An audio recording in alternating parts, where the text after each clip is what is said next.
to CC, the Classic Car Show. In this episode, we slip behind the wheel of a spectacular American classic sports car and take a close look at a racy Italian.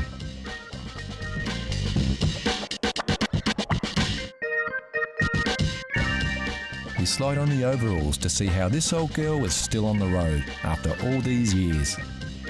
Also on the show, how well do you know your chrome? We'll put you to the test. We'll look at a car of today that may well turn out to be a classic of tomorrow. Plus, a very cool open-top classic from the early years of the Japanese car industry.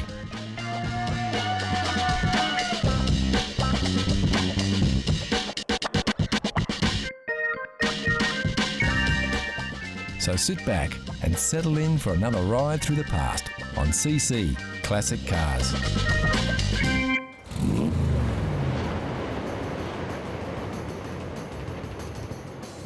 Japanese car manufacturer Datsun is probably best known for holding the title of the world's best-selling sports car, thanks to its 70s performer, the 240Z. There were more humble beginnings for Datsun in the sports car market, and many consider their previous effort a much more desirable classic roadster.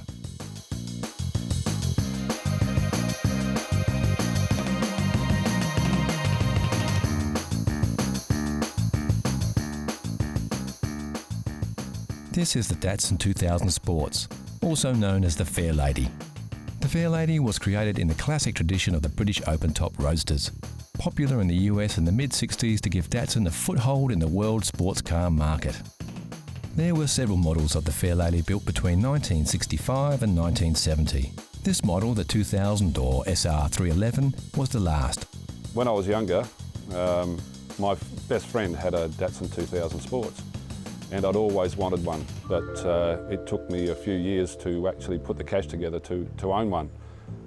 When I got financial enough, as in my 30s and 40s, I decided I'd go and find one.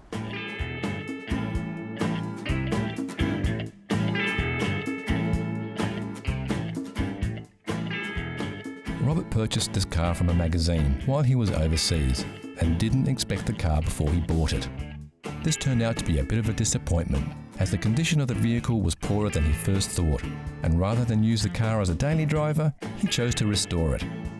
The restoration process for this car entailed a complete body off and stripped down to bare metal. One good thing about these cars is that 6 bolts and a couple of electrical cables, you can lift the body completely off the chassis, so you can do one part at a time.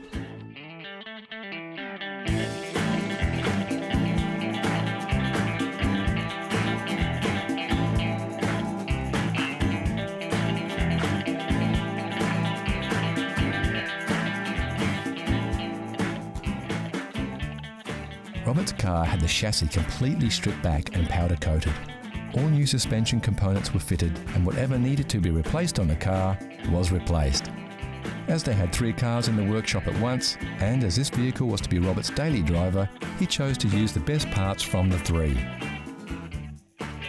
And considering this Datsun Roadster has been on the road for 15 years since its restoration, it's a credit to the work done to see it still looking so good. The Datsun 2000 Sports has a 5-speed gearbox, a 2-litre, 150 horsepower engine, and will happily cruise all day at 100 miles an hour.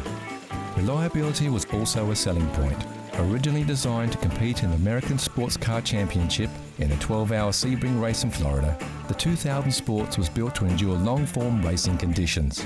This racing pedigree has withstood the test of time, and these little Datsun Roadsters are famous for their up and go, while other roadsters of the same era are often breaking down.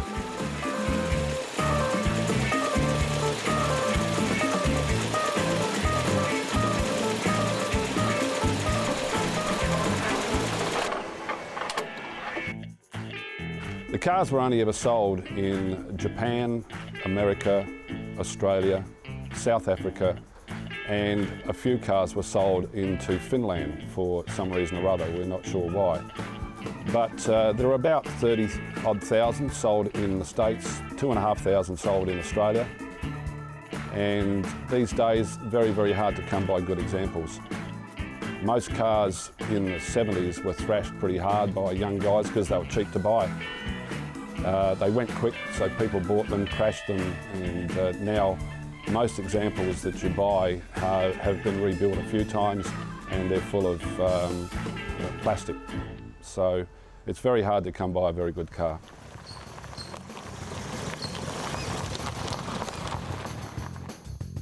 Like most roadsters, the roof is really great for keeping the sun off your head, but not much good at keeping out the rain. It's believed the best way to keep dry in a Fairlady is to drive faster, a notion rarely complained about by their owners. What they did offer the new car buyer though was great design and performance inside and out. For starters, the car had a top speed in excess of 200 kilometres per hour, or just over 125 miles an hour. Pretty quick for its day, and much faster than the British roadsters it was competing against.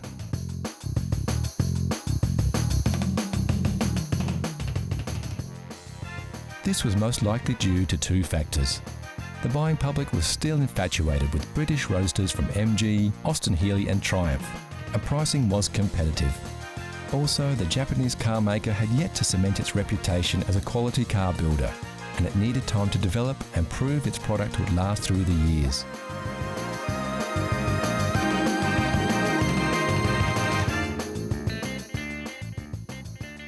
We all have to agree though, this little Japanese roadster sure looks the part now. And as far as classics go, they can be had for a song if you're happy to do some work on them. Although a fully restored one like this beauty will set you back as much as a new car today. And what's the best thing about driving a car like this one? I really enjoy it. It'll be one of the last things I do before I die, I'm sure, is to drive one of these cars. And I'm sure if you had one, or if you can get a chance to drive one, you'll really enjoy it.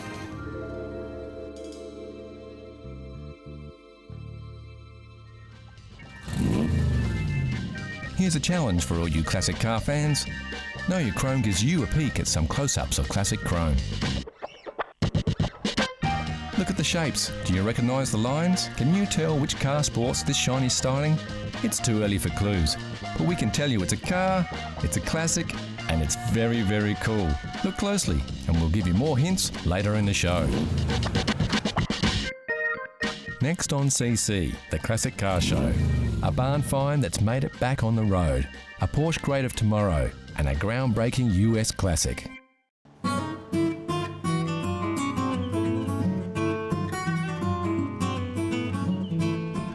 The great thing about owning a classic car is that you don't have to be an expert or a mechanic to keep it maintained or restore it to its former glory. With simple four-stroke engines and basic electrical systems, classic and vintage cars are relatively easy to work with, and almost anybody can roll up their sleeves and get a few jobs done. Take Neil Frost for example. He's only just 18 years old, yet he recently took up the challenge of restoring a 60-year-old vintage as part of a school project. About 8 months ago I found a 1948 Morris 840 Series E up in a winery. I've been working on it as part of a school project and done a few things on the engine, converting it from 6 volt to 12 volt and also fixing the brakes. Of course, undertaking a project like this is no mean feat, and Neil sought out local experts to help him along the way. So I had a member from the Morris Register come and help me work on it, and also the neighbour across the road helped me work on the brakes, and also just converting it from the 6 volt to 12 volt. And any queries I needed, I would always ask the member from the car club. As with any old car that hasn't been maintained for years, it's important to make sure the brakes are in good working order before hitting the road. So this was one of the first jobs that Neil tackled. The first job I did on the car was removing the brakes. That meant taking off the brake drum, the brake shoes and the wheel cylinders, and then I took them to a place where they were reconditioned, and then when they came back I put them all back on. When Neil first bought the car, it had a 6-volt battery, which are very hard to find. So his next job was to convert the car from a 6-volt to a 12-volt system. The headlights and indicators also needed replacing, as well as other parts like the fuel pump and the volt regulator. As we can see, the upholstery in this car does need a bit of work, and Neil plans to do a course with the local car club where he can learn the skills to repair the wear and tear on the vehicle's seats and panels.